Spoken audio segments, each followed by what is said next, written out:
அனைத்து நேயர்களுக்கும் திண்டுக்கல் ஹரிஹரன் சர்மாவின் பணிவான வணக்கம். ஒவ்வொரு வருடமும் குரு பகவான் பயிற்சி ஆகும் பொழுது அதனால் அதை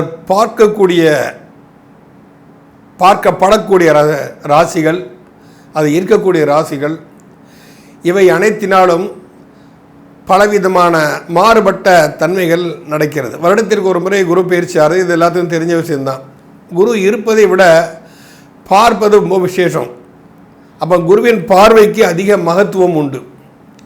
அப்போ இந்த மகத்துவ தன்மையினால் ஒவ்வொரு ராசிக்காரங்களும் ஒவ்வொருத்தையும் நினைக்கிறாங்க, இந்த வருஷமாக நமக்கு நல்லது நடக்காதா, இந்த வருஷமாக நல்லது நடக்காதா அப்படின்னு சொல்லிட்டு எல்லாருமே எதிர்பார்ப்பு தான் இருக்கிறாங்க.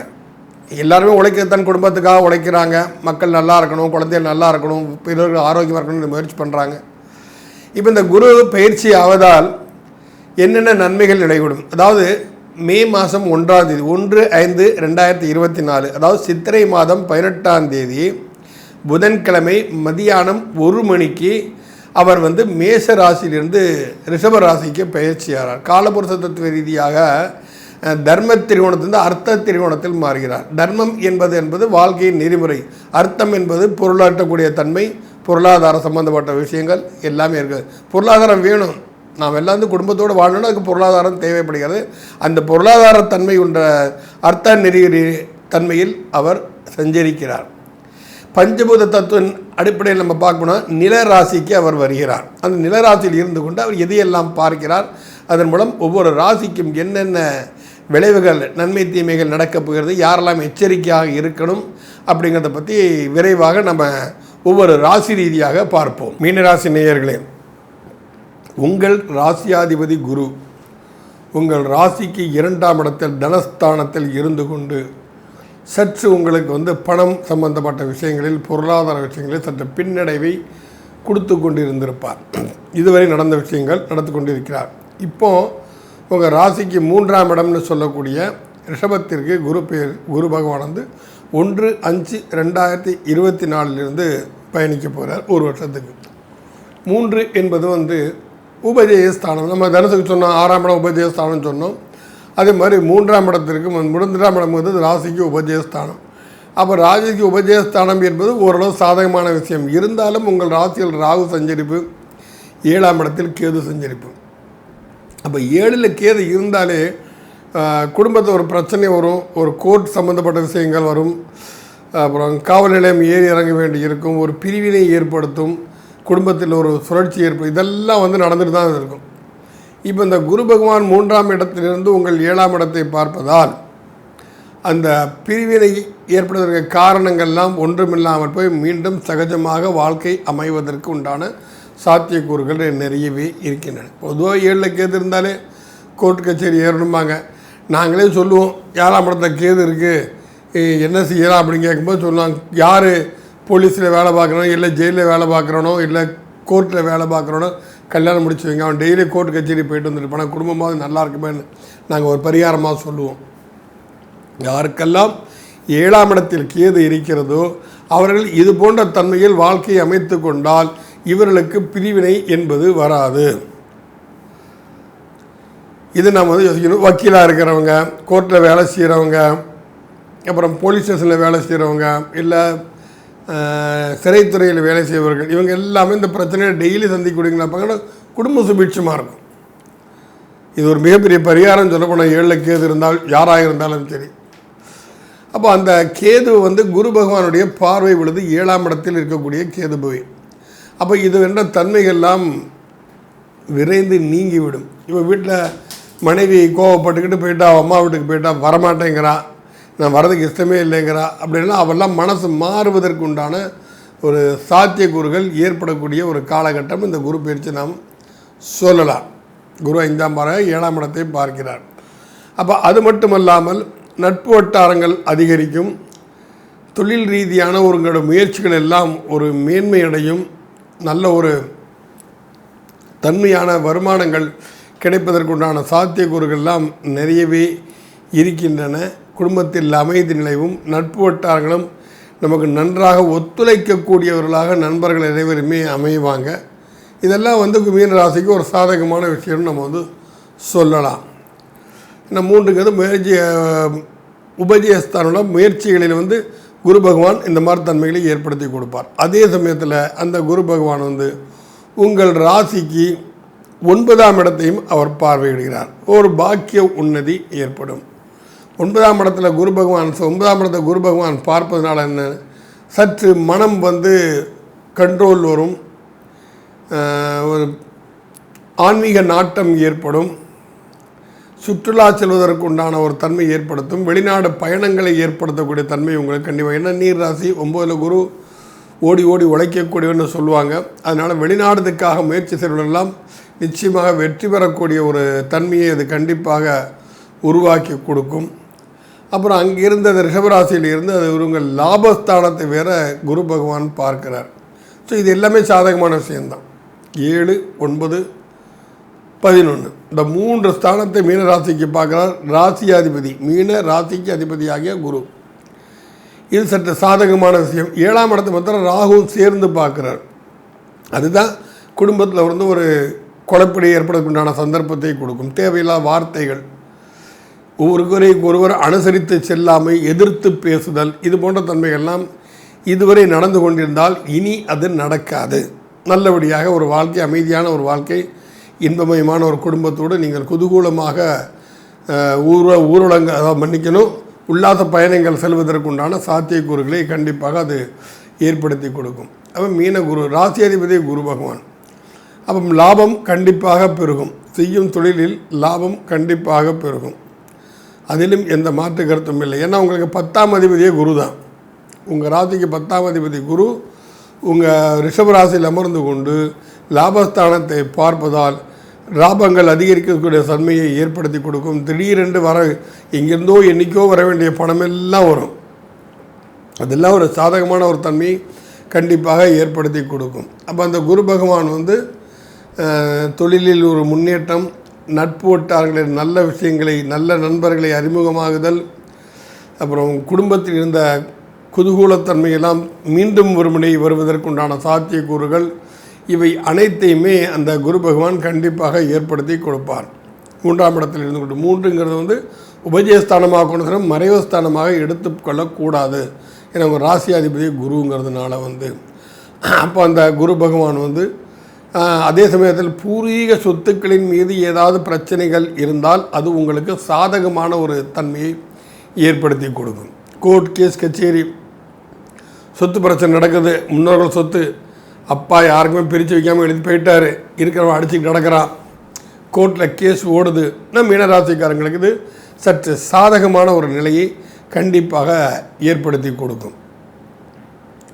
கோர்ட் சம்மந்தப்பட்ட விஷயங்கள் நான் ஏற்கனவே சொல்லியிருக்கேன். கோர்ட் சம்மந்தப்பட்ட விஷயங்கள்லாம் நடக்கும். ஏன்னா 7 கேது உட்காந்துருக்கனாலே அந்த ஒரு பிரிவினை, இந்த மன்னிக்கணும், அந்த ஒரு தன்மை கண்டிப்பாக இருக்கும்.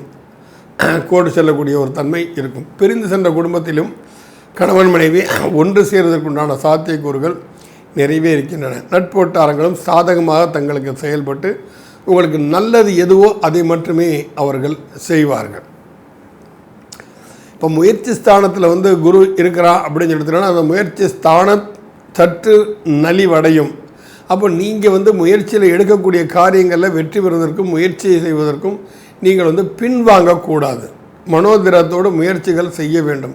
அந்த மனதோடத்தோடு நீங்கள் செய்யும் முயற்சிகள் தான் உங்களை மேன்மை அடைய செய்யும். அவன் 3ல் குரு இருக்கான், குரு இருக்கிற இடத்தை கெடுப்பான்னு சொல்கிறாங்களே, இவர் என்ன பணங்காசெல்லாம் வரும்னு சொல்கிறாரு அப்படின்னா அதனோட தன்மை, அது ஜாதகத்தின் பொது விதிகளை அனுசரித்து சில விஷயங்கள் மாறுதலுக்கு உட்பட்டு தான் நடக்கும். நாம் சொல்கிறதெல்லாம் ஒரு பொதுவான மேலோட்டமான கணக்கில் சொல்லிகிட்டு இருக்கிறோம். அப்போ இந்த மீன ராசிக்காரங்களுக்கு இது போன்ற ஏற்கனவே நீர் ராசி அப்படின்னால் அதில் ராகுவேர் சஞ்சரித்திருப்பதால் நீங்கள் ஆகாய மார்க்கமாக, அது விமானத்தின் மூலம் வெளிநாடு செல்லக்கூடிய யோகங்கள் எல்லாம் உங்களுக்கு கண்டிப்பாக அமையும். அது எப்போ அமையும் அப்படின்னா, இன்னொரு நீர்ராசி கிரகமான சந்திரன் வந்து 5ல் இருக்கும் பொழுதோ, சந்திரன் 9ல் இருக்கும் பொழுதோ இதெல்லாம் வந்து உங்களுக்கு நடக்கும். வெளிநாடு சம்பந்தப்பட்ட தொடர்புகள்லாம் நிச்சயமாக ஒரு நல்ல ஒரு சாதகமான ஒரு சூழ்நிலையை உருவாக்கி கொடுக்கும் என்பதில் எந்த விதமான ஐயமும் வேண்டாம். ஆக மீனராசிக்காரர்கள் செய்ய வேண்டியது என்ன அப்படின்னு சொன்னால், அதை வந்து இந்த காமதேனு வழிபாடு நிச்சயமாக அவங்க பண்ணணும்.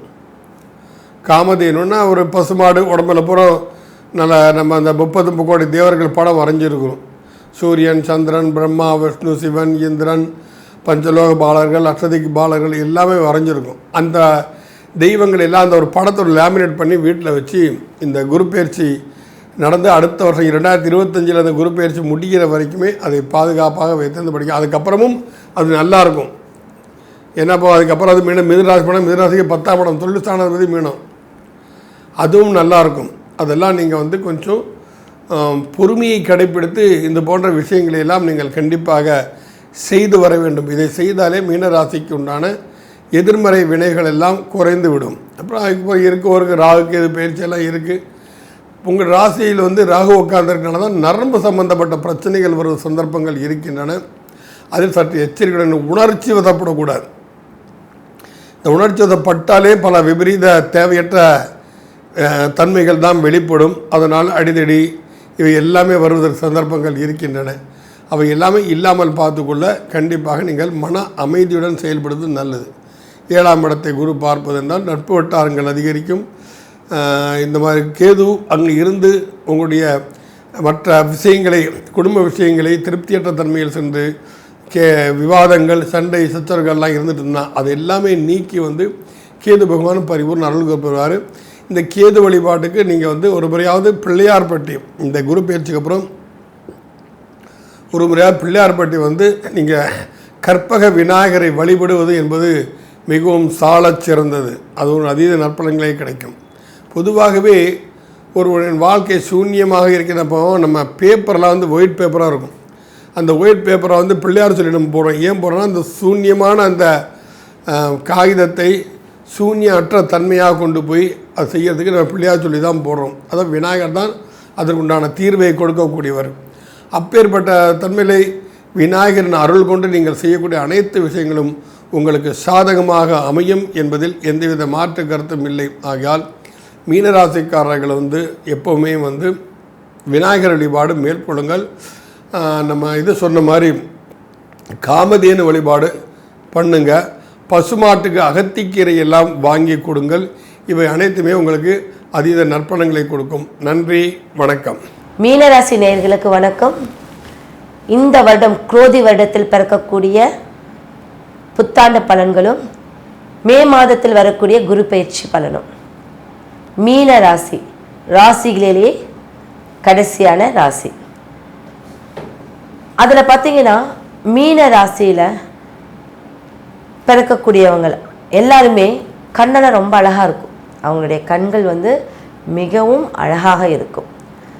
அடுத்தது அவங்களுடைய பேச்சும் ரொம்ப இனிமையாக இருக்கும்.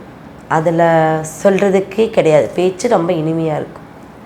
ஏன்னா ரேவதிங்கிற ஒரு கடைசி நட்சத்திரம் அங்கே இருக்குது. அது புதனுடைய ஆதிக்கம். புதனுக்கு பேச்சு திறனுக்கு சொல்லவே வேண்டாம். இவங்க நிறைய பேர் ஆன்மீகவாதியாகவும் ஒரு சாஸ்திரம் படித்தவங்க, ஜோதிடர்களாக இருக்கலாம், சாஸ்திரம் படித்தவங்களாம் ரொம்ப நிறைய பேர் இருப்பாங்க. அவங்களுக்கு கலைநுட்பம் அதிகம் உண்டு. இந்த மீன ராசிக்காரங்களுக்கு இவங்க எது செஞ்சாலும் குறை சொல்ல மாட்டார்கள். இப்போ எல்லாரும் என்ன சொல்லுவாங்க, அது அங்கே வைக்காது, இது இங்கே. இவங்களாம் அப்படி கிடையாது, ரொம்ப அழகாக. ஏன்னா அது குரு பேச்சு ஸ்பீடாக இருக்காது, ரொம்ப ஹார்ஸாக இருக்காது, சவுண்டாக இருக்காது. அளவான பேச்சு, அளவான திறமை. அந்த அளவானதுங்கிறது அவங்களுக்குள்ளே தான் இருக்கக்கூடியது. இப்போ இவங்க இந்த ராசிக்கு குரு பயிற்சி 3ஆம் இடம். குரு பயிற்சிக்கு பார்த்தீங்கன்னா குருவோடைய பார்வைக்கு இந்த ராசி 7ஆம் இடமா, அவங்க 5ஆம் இடத்தை பார்க்கறது இந்த ராசிநாதருக்கு அது 7ஆம் இடமா அமையுது. அப்போது இந்த வருஷத்தில் மட்டும் பாருங்கள், கல்யாண யோகம் அதிரடியாக இருக்கும். கல்யாண யோகம் இந்த மீனராசிக்காரங்கள் நிறைய பேர்த்துக்கு திருமணம், தடைப்பட்ட திருமணங்கள் எல்லாமே அதிரடியான ஒரு திருமணத்தை, அதிரடி அப்படின்னு டக்கு டக்குன்னு முடிஞ்சிடும். பார்த்து பிடிச்சு அந்த மாதிரி இல்லாமல் ஸ்பீடாக அவங்களுக்கு குறுகிய காலகட்டத்தில் அவங்களுக்கு அந்த யோகத்தை கொடுத்துரும். அடுத்தது 7ஆம் பார்வைனா தொழில் ரீதியாக மொத்தமே சொல்கிறேன், 7, 9, 11 பார்வையில் தொழில் ரீதியாக எந்த ஒரு பிரச்சனையும் அவங்களுக்கு இருக்காது. அப்போ அவர்களுக்குடைய ஜாதகத்துக்கு அது 7, 9, 11 பார்வையாக விளங்குது. ஆனால் குருவோடைய பார்வையாகிய 5 அவருக்கு 7, 9. அப்போ இவங்களுக்கு என்னென்னா இந்த அமைப்பு 11 இல்லையா, மகரம்ங்கிறது 11. அப்போ எது எடுத்தாலும் லாபம். அது ஒரு நீர் ராசி. அப்போ இந்த நீர் ராசியை 3 விதமாக பிரிச்சிருக்காங்கன்னு நான் சொன்னேன். இந்த 3 விதமாக பிரிக்கும்போது நம்ம இதில் பார்த்தீங்கன்னா கடகத்தையும் கடல் ராசின்னு சொல்கிறாங்க, மீனத்தையும் கடல் ராசின்னு சொல்கிறாங்க. அப்போ இந்த கடல் அப்படிங்கக்கூடிய அமைப்பு எங்கெல்லாம் கடல் சார்ந்த அமைப்பு இருக்கோ, கடல் சார்ந்த ஒரு இடம், அது கோயில் சார்ந்த இடத்துல நீங்கள் போய் நின்றுக்கணும். கொஞ்ச நேரம் நீங்கள் நின்றுக்கணும். நின்றுட்டு 2 கண்கள் தான் மீன், 2 கண்கள் தான் மீன். இந்த 2 கண்களையும் மூடி நவகிரகங்களை ஒரே ஒரு முறை நவகிரகங்களை பேர் உங்களுக்கு வரிசைப்படுத்தி சூரியன், சந்திரன், செவ்வாய், புதன், குரு, சுக்கிரன், சனி பகவான், ராகு, கேது இவங்களை நீங்கள் சொல்லிட்டு வரும்போது அந்த கடல் மாதா நீங்கள் சொல்லக்கூடிய கிரகங்களுடைய அத்தனை பேர்களும் உள்ளடக்கிக்குவாங்க. அப்போ அந்த கோயில நவகிரகங்கள் இல்லாமல் இருக்காது இல்லைங்களா? அப்போ அவங்களுக்கு ஒரு எதிரொலியான ஒரு அமைப்பு இருக்குது. இது வந்து நானாக ஒரு பரிகாரத்தை இது பண்ணியிருக்கேன், அது நான் செயல்படுத்தியிருக்கேன். அது ரொம்ப ஒரு விசேஷமான அமைப்பாக இருக்குது. உங்களுக்கு உங்களுடைய ராசிக்குள்ளேயே ராகு, சந்திரன் ராகு என்ன ஆகும்? ஃபாரின் போவீங்க, ஒரு சந்தோஷத்துக்காவது போவீங்க, அதில் மெயின் எதுக்காக போவீங்கன்னா படிப்புக்காக போவீங்க. படிப்புக்காக கடல் கடந்து போவீங்க, வேலைக்காக கடல் கடந்து போவீங்க. இப்போ ஒருவர் ஒரு தடவை 4 வருஷம் 3 வருஷம் இருந்துட்டேன், இந்த வருஷம் எனக்கு கிடைக்குமானா இந்த வருஷம் நீங்கள் பிளான் பண்ணுங்கள். இதே நீங்கள் 2 வருஷத்துக்கு முன்னாடி பிளான் பண்ணிங்கன்னா கண்டிப்பாக உங்களுக்கு கிடைக்காது. இந்த வருஷம் பிளான் பண்ணுங்கள். சந்திரனும் ராகுவும் சேர்ந்தால் ஒரு குருவோடைய அங்கே ராகு உங்களுக்கு இருக்குது. அப்போ என்ன ஆகும்? உங்களுக்கு ராகு மாறுறதுக்குள்ள உங்களுக்கு கடல் கடந்து செல்லக்கூடிய வாய்ப்பை அள்ளி கொடுத்துருவாரு. ஃபாரின் இருக்கக்கூடிய தகவல் தொடர்பு உங்களுக்கு கொடுப்பேன். ஐடி கம்பெனியில் வேலை செய்கிறாங்க இல்லைங்க, அவங்களுக்குலாம் ஃபஸ்ட் கிளாஸான மீன லக்னம், மீனராசிக்காரங்க. இப்போ ரீசெண்டாக குரு பேச்சே வேண்டாங்க, இப்போ நீங்கள் 3 மாதத்துக்குள்ளே எத்தனை பேர் போயிட்டு வந்திருப்பீங்கன்னு சொல்லுங்கள். எனக்கு ஒரு அமெரிக்கா யோகம் கிடைக்கல, எனக்கு வந்து விசா கிடைக்கல, என்னுடைய கம்பெனியில் என்னை அனுப்புகிறாங்கன்னாங்க, ஆனால் விசா கிடைக்கல. எல்லாம் ஸ்டக்கானது இந்த ஒரு மாதத்துக்கு முன்னமே உங்களுக்கு அது செயல்பட ஆரம்பிச்சிடும். அப்போது கண்டிப்பாக ஐடி குழந்தைகள் அவங்களுக்கு நல்ல வாய்ப்பு, இதை பயன்படுத்திக்கோங்க. எதெல்லாம் தடங்களாச்சோ அதெல்லாம் நல்ல விதமாக உங்களுக்கு இப்போ அமையக்கூடிய அமைப்பாக இருக்குது. அதில் முக்கியமாக ஆண்கள், நான் வந்து சில ராசிக்கு பெண்கள் சொல்லியிருப்பேன், இதில் அதிகமாக பலப்பெறது ஆண்கள் தாங்க, புரியுதுங்களா? அப்போ இந்த ஆண்கள் இதில் நல்லா பலம் பெறுவாங்க. ஆண்களுடைய கெட்ட விஷயங்கள் எல்லாம் இந்த மீனராசிக்காரங்க இப்போ கொஞ்சம் கம்மி பண்ணிக்குவாங்க. ஏன்னு கேட்குறீங்களா? குடும்பத்தில் ஒரு விரிசல் ஏற்பட்டிருக்கும் போன வருஷம், அதில் ஒரு பிரிவும் ஏற்பட்டிருக்கும். ஏன்னா அது 12ஆம் அதிபதி. என் மனைவியை நான் பிரிஞ்சிருக்கேன், என் குழந்தைய பிரிஞ்சிருக்கேன், நான் ஊர் விட்டு ஊர் போய் சம்பாதிக்க போயிட்டேன். அதெல்லாம் சேர்ந்து இந்த வருடம் அவங்களுக்கு ஒரு ஞானத்தை கொடுத்து குடும்ப ஒற்றுமையை அவங்களுக்கு கொடுப்பாங்க. அடுத்தது அங்கே இப்போ ராகு இருக்குது, அவங்களுடைய தாய் தகப்பனுக்கு கொஞ்சம் உடல்நிலை பாதிக்கும். அதை மட்டும் அது எங்கே பாதிக்கும்னா வயிறு சம்மந்தப்பட்டது, நீர் கொத்துக்கிறது, உடம்புல சில அலர்ஜிகளை உண்டு பண்ணது உங்களுக்கு வரும். அடிக்கடி இந்த மீனராசிக்காரங்களுக்கு பாத வலி, குதிங்கால் வலி இருக்கும். அது இந்த ராசிகளுக்குள்ளே நம்ம சொல்லணும், அதை கொஞ்சம் நீங்கள் பார்த்துக்கோங்க, சரிங்களா? அப்போ இவங்க செய்ய வேண்டிய ஒரு அமைப்பு என்ன அப்படின்னா, மீன் அதிகமாக குளங்கள் இருக்கும் இல்லையா, அந்த குளத்துக்கு போய் பொறி போட்டுட்டு வாங்க. மீன் அதிகமாக இருக்கக்கூடிய இடத்துல பொறி போட்டுட்டு வாங்க. நீங்கள் ஏதாவது ஒரு இடம் ஒரு குடி போகிறீங்க அப்படின்னா ஃபஸ்ட்டு வஜ்ர மீன், அதுதான் முதன்மையான மீன். அந்த மீனை நீங்கள் நான்வெஜ்ஜாக இருந்தால் அந்த மீனை செய்யுங்க. இல்லைன்னா நம்ம மீனுக்கு அடுத்தபடி பார்த்திங்கன்னா தாமரையே சொல்கிறோம், அந்த தாமரையை நீங்கள் கொண்டு பூஜை உங்கள் வீட்டில் முதலாக கொண்டு போங்க, அதை வச்சு பூஜை பண்ணுங்கள். தாமரை, வெண்தாமரை, மெயின் வெண்தாமரை, அதை நீங்கள் வச்சு பூஜை பண்ணுனா உங்களுடைய மகாலட்சுமி அம்சமும் மீனாட்சியுடைய அம்சமும் உங்களுக்கு பரிபூர்ணமாக இருக்கும். அங்கே ஒரு விசேஷம், நீங்கள் மீனாட்சி அம்மன் கோயிலுக்கு போகணும். அங்கே மூக்குத்தி, அந்த அம்மனுடைய மூக்குத்தியில் இருந்து நீங்கள் பாதம் வரைக்கும் பார்க்கணும். இது உங்களுக்கு அற்புதமான ஒரு பலனை கொடுக்கும். ஒரு தடவை மீனாட்சி அம்மன் கோயிலுக்கு போயிட்டு, ஏன்னா மீனாட்சி மீன் உடையவள், ஓகே, புரியுதுங்களா? ருத்ர தாண்டத்தில் மீன் கண்களுடைய அம்மனுடைய கண்கள் விழுந்த இடம்தான் நம்ம மதுரை மீனாட்சி. அவங்களுடைய இடத்த நீங்கள் போய் பார்த்து, ஏன் மூக்குத்தினா மூக்குத்தி தான் பிரகாசம். அப்போ இந்த பிரகாசத்தை உங்களுக்குள்ளே நீங்கள் ஊடுருவிக்கலாம். பாதம் பார்க்கணும், அப்போ இந்த பாதம் தான் அம்மன் வந்து இருக்கிறதுலே ரொம்ப குட்டையாக இருப்பாங்க. அவங்கள நீங்கள் பாதம் பார்த்து கடைசியாக முடிவோடு நீங்கள் வெளியில் வரும்போது முடிவு என்ன? பாதம். மீனம் என்றது கடைசி இல்லைங்களா? அப்போ உங்களுடைய வாழ்க்கையில் எல்லா பிரச்சனையும் முடிஞ்சுது, எனக்கு இதுக்கப்புறம் எனக்கு ஃப்ரெஷ்ஷாக இருக்கேன் அப்படின்னு நீங்கள் ஆட்டோமேட்டிக்காக சொல்லக்கூடிய அமைப்பு இருக்குது. நீங்கள் வச்சுக்கக்கூடிய எந்திரம்னு பார்த்தீங்க அப்படின்னா வாழை சக்கரம். வாழை சக்கரம் கூட எந்திரம் இருக்குது. வாழை சக்கரம்னா என்னென்னா, வாழை வெட்ட வெட்ட வந்துக்கிட்டே இருக்கும். இளைய பெண்ணுன்னு சொல்லுவாங்க. வாழை சக்கரம்னா இளம் தளிர், இளம் பெண். இந்த வாழை சக்கரத்தை நீங்கள் வச்சுக்கிட்டு இதுக்கு மட்டும் ஸ்பெஷல் ஓம் ரீங் வசி வசி ஸ்வாக. அப்போ நம்மளுடைய சுவாசங்கள் ஒரு ரீங்காரமாக உள்ளே போய் கெட்டது வெளியேற்றிடும், நல்லதை உள்ளடக்கி கொண்டுரும். இதை மட்டும் செஞ்சுட்டு வாங்க, உங்களுக்கு அற்புதமான ஒரு பலனை இந்த வருஷம் உங்களுக்கு கொடுக்கும். எந்த கிரகங்களும் உங்களுக்கு எந்த ஒரு பாதகத்தையும் கொடுக்காது. சாதகமாக நீங்கள் உங்களை இதை ஏற்படுத்திக்கணும். தசாபுத்தியை கொண்டும் நம்மளை மீன ராசிக்குண்டான குரு பகவானுடைய பயிற்சி பலன்கள் எப்படி இருக்குன்னு பார்க்கலாம். மீன ராசிக்கு குரு பகவான் 2ஆம் வீட்டிலிருந்து 3ஆம் வீட்டுக்கு போகிறார். பொதுவாக ராசி அதிபதியும் 10ஆம் அதிபதியும் சொல்லக்கூடிய குரு மறைகிறது ஒரு விஷயத்தில் நமக்கு நல்லதாக இருந்தாலும் ஒரு விஷயத்தில் கொஞ்சம் தாமதம், எதையுமே கொஞ்சம் யோசிச்சு பண்ணுங்க அப்படிங்கிறத முற்றிலும் உண்மை. ஏன்னா ராசி அதிபதி 3 பெரிய மறைவு ஸ்தானம் கிடையாது. அப்போ அவர் மறைகிறார் அப்படின்னு பார்த்தீங்கன்னா முயற்சிகளை கொடுப்பார். ஒரு முயற்சிக்கு பல முயற்சிகள் எடுக்கணும் அப்படிங்கிறத உண்மை. ஒரு முயற்சியிலே வெற்றி கிடைக்காது, பல முயற்சிகளுக்கு பின்புதான் வெற்றி கிடைக்கும் அப்படிங்கிற அமைப்பு உண்டு. அதே போல் இளைய சகோதரர்கள் மூலமாக ஒரு உதவிகள் கிடைக்கும். பொதுவாக 3ல் குரு இருக்கிறது உங்கள் கையில் தெய்வம் வாசம் பண்ணுவாங்க அப்படிங்கிறது அர்த்தம். உங்கள் கையில் 3ஆம் இடங்கிறது கைப்பகுதி. அப்போ 3ஆம் இடத்தில் குரு வரும்பொழுது உங்கள் கையில் குரு அப்படின்னு சொல்லக்கூடிய தனகாரகன் வரும் பொழுது கை நிறைய பணம் சம்பாதிப்பீங்க அப்படிங்கிறதா உண்மை. யாருக்கெல்லாம் 3ல் குரு இருக்கோ அவங்க பாருங்கள் பணம் எண்ணிக்கிட்டே இருப்பாங்க. அவங்க கையில் பணம் புழக்கம் இருந்துக்கிட்டே இருக்கும். பேங்க் வேலையில் இருப்பாங்க, ஃபினான்ஸில் இருப்பாங்க.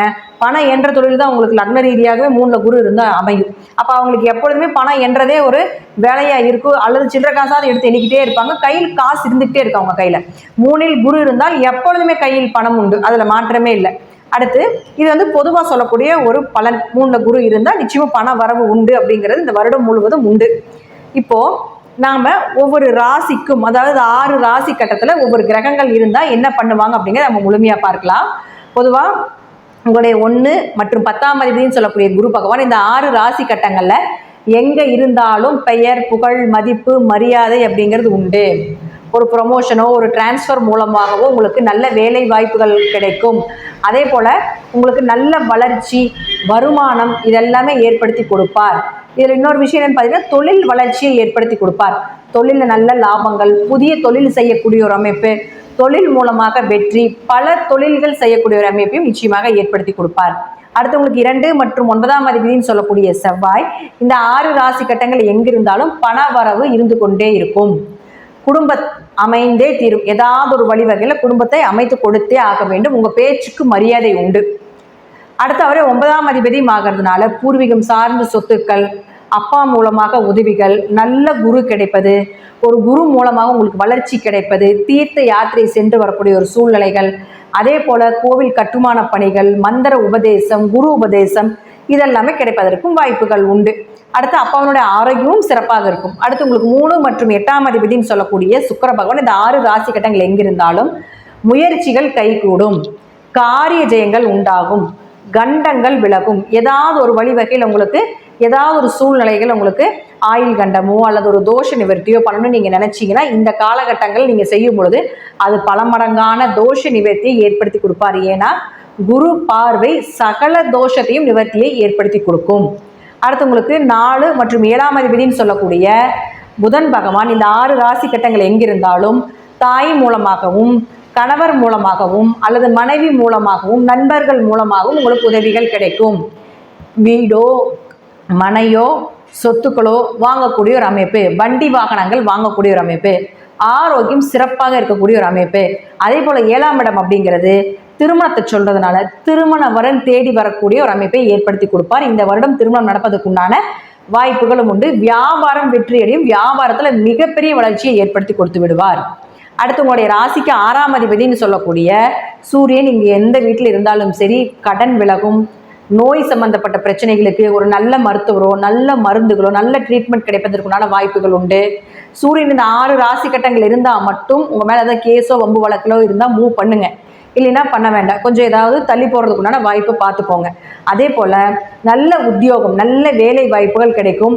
அரசு தேர்வுகள், போட்டித் தேர்வுகள் எழுதி வெற்றி பெறுவதற்குண்டான வாய்ப்பையும் ஏற்படுத்தி கொடுப்பார். சித்தி மூலமாக உங்களுக்கு உதவிகள் கிடைப்பதற்குண்டான அமைப்பையும் ஏற்படுத்தி கொடுப்பார்.